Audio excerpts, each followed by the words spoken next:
Hello everyone, Manithral here, and welcome to the weekly update video for OSRS. This week and today we see the return of Deadman, so Deadman Reborn. The issues that have been raised in hotfixes.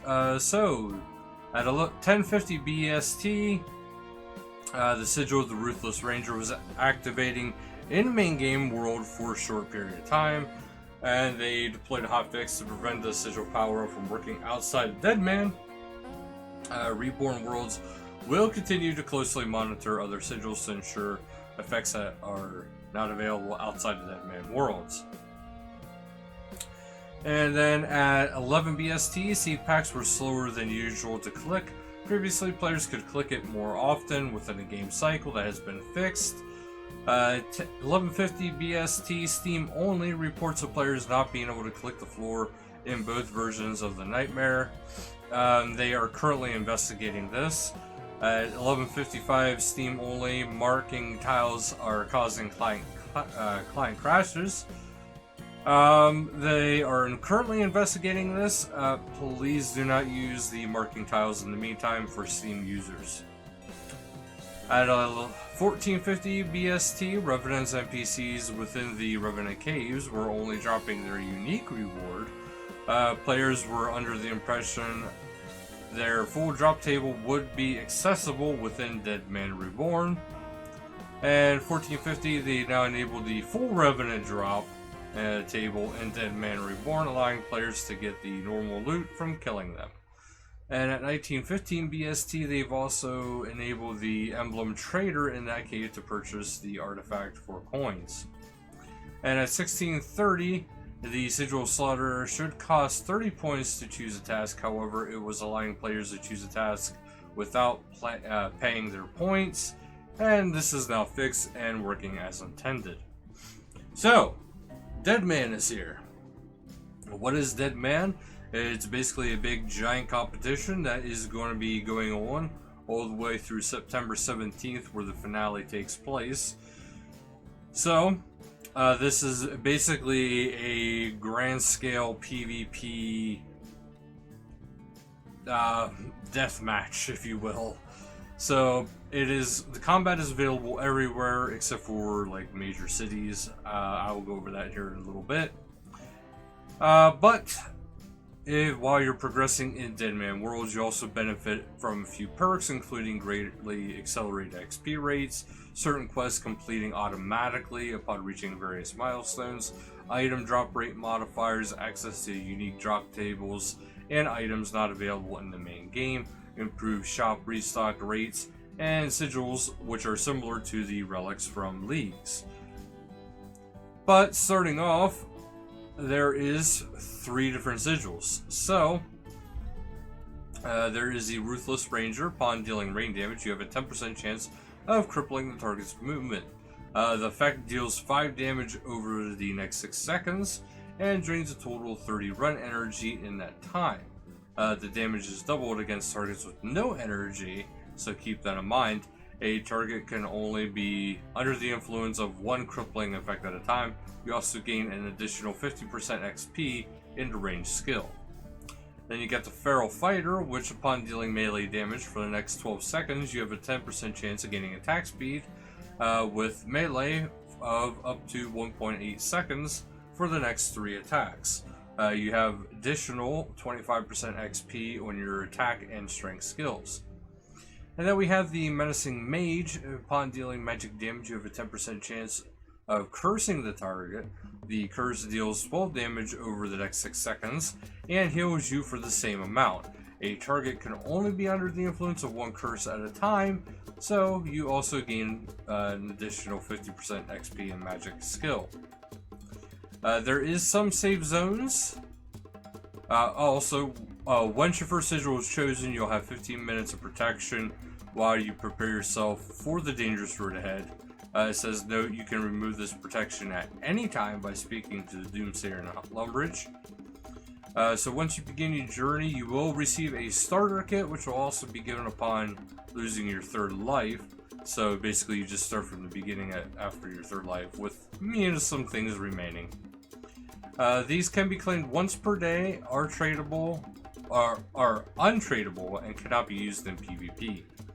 Each pack gives you a staff which comes charged with the equivalent of 500 fire strikes, a bow charged with the equivalent of 2,000 bronze arrows, a scimitar wieldable from level 1 attack that is equivalent to a mithril scimitar. So those are things to keep in mind. The pack also contains a combat potion, 12 cooked tunas. The once per day limit is reset after losing your final life, allowing you to claim a new starter pack to help with your combat experience rebuild. Supplies contained within the starter packs are untradeable. The safe zones are as follows: Barbarian Assault inside the minigame only, Catherby Bank area only, East Ardone, Falador, Yeadso Town area only, Corrin Castle, Lumbridge, Naysnot Town area only, Port Phasmitis, Relica, Sears Village, Bank area only, Sophonim, Trinum Stronghold, Tutorial Island, underwater areas excluding Fossil Island underwater area, which is restricted, Barak, Void Knight's Outpost, and Yenil. So there's also Sculling, Bank Keys, and Safe Deposit Box. So attacking another player will give you a PK skull for 5 minutes. Should you successfully take down your target or down your opponent, you'll receive their bank key alongside of any unprotected items they were carrying at the time. And you'll be granted 1 minute of immunity from other players. This is your chance to loot like mad and then make a break for safety, so keep that in mind. Note, it is possible to claim loot from a bank key while skull, so that is something to keep in mind. There's a 3 life system, so you respawn with a fresh supply of lives when you lose all 3 lives, and you have 15 minutes of protection. All attuned and unattuned sigils are lost. You must choose a new tier 2 sigil. Combat XP is fully reset. This includes attack, defense, HP, magic, prayer, range, and strength. All items within your bank and safe deposit box are wiped. All items within death coffers and any points stored within the Emblem Trainer store are wiped. 10% of all skilling XP is lost. So quest progression is not reset. Any quest you complete during the qualifiers will stay complete permanently. So that's something to kind of keep in mind. Quests you don't got to really worry too much about. Non-PvP death won't affect your current lives, and the process is exactly the same as the main game. A gravestone appears at the place you perished, so you must reclaim your items. So the only death that really counts is PvP death. Worlds are divided into the following combat levels. Of course, you always want to be at the high end of these brackets. So levels 3 through 35, and then, or one world. 36 through 70 are another world. 71 through 100 are another one. And 101 through 126. Having too high or low level will prevent you from joining a world. So this means you need to be smart about trading with people if you choose to do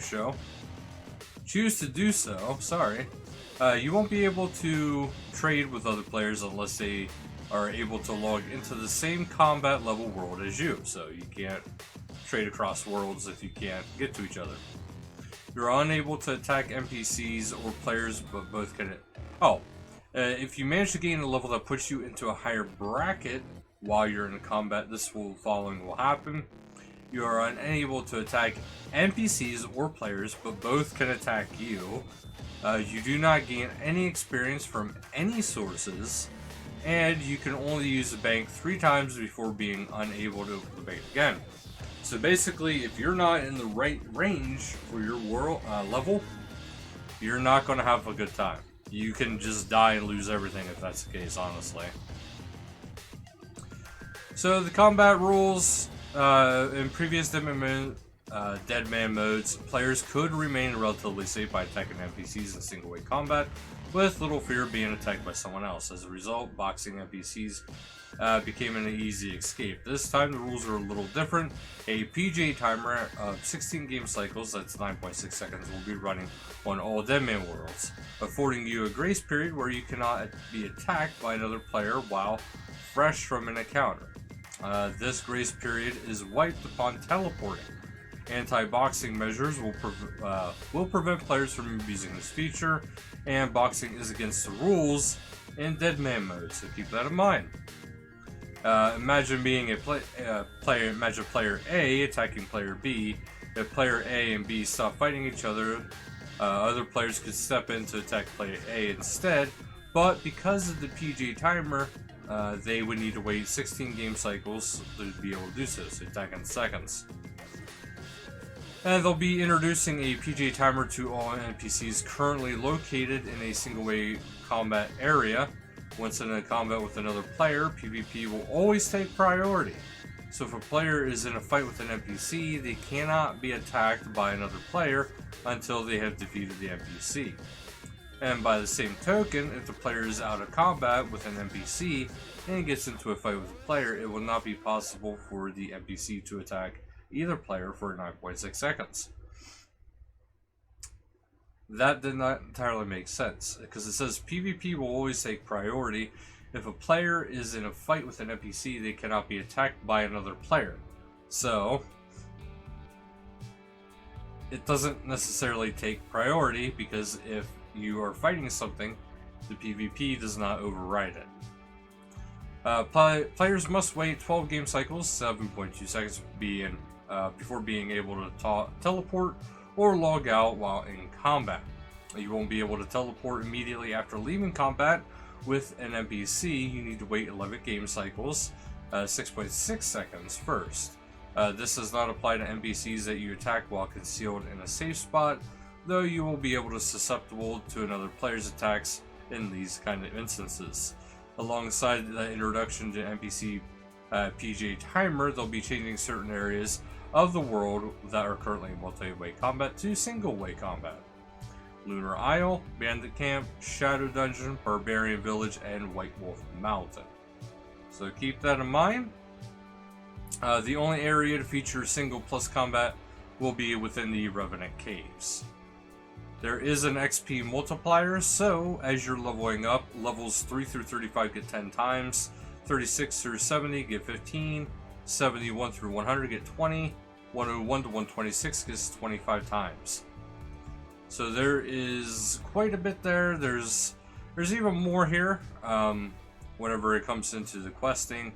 And this is a new account at level 3, and then there's upon reaching level 36 through 70, and 71 through 100, and 101 through 126 worlds. Those are for the auto-completes for quests.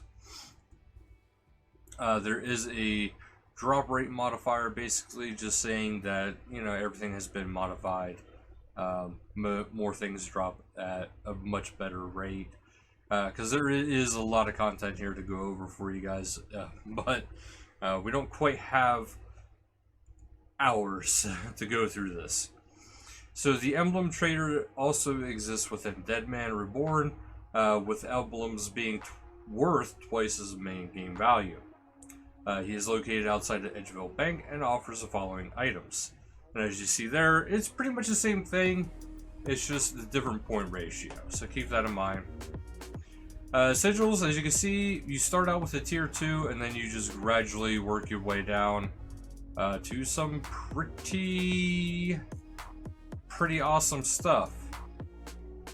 And I'm hoping Leagues kinda takes from this, because this looks like it could be pretty freaking sweet. But anyway, let's get out of that. The finale will be taking place on September 17th, so do keep that in mind. There is going to be a total of 2,048 players will have access to the 4 worlds, each restricted to a maximum of 512 players.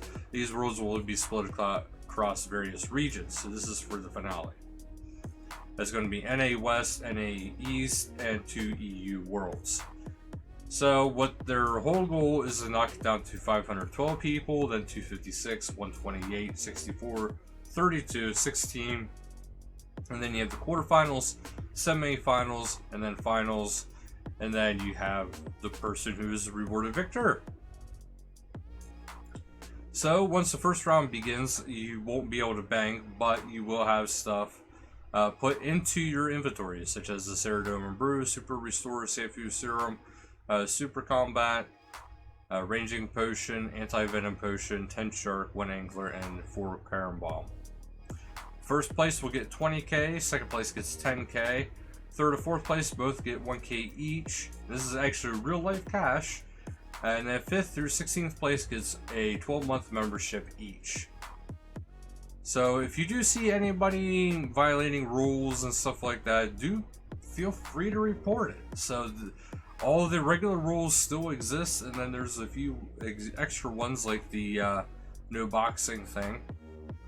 And it does say here, boxing in the man qualifiers and finale, bowling and Deadman qualifiers and finale. You'll just lose, so just don't do it. Merch, don't forget to check out the merch. You got some stained glass variants, which are looking pretty cool, pretty sick.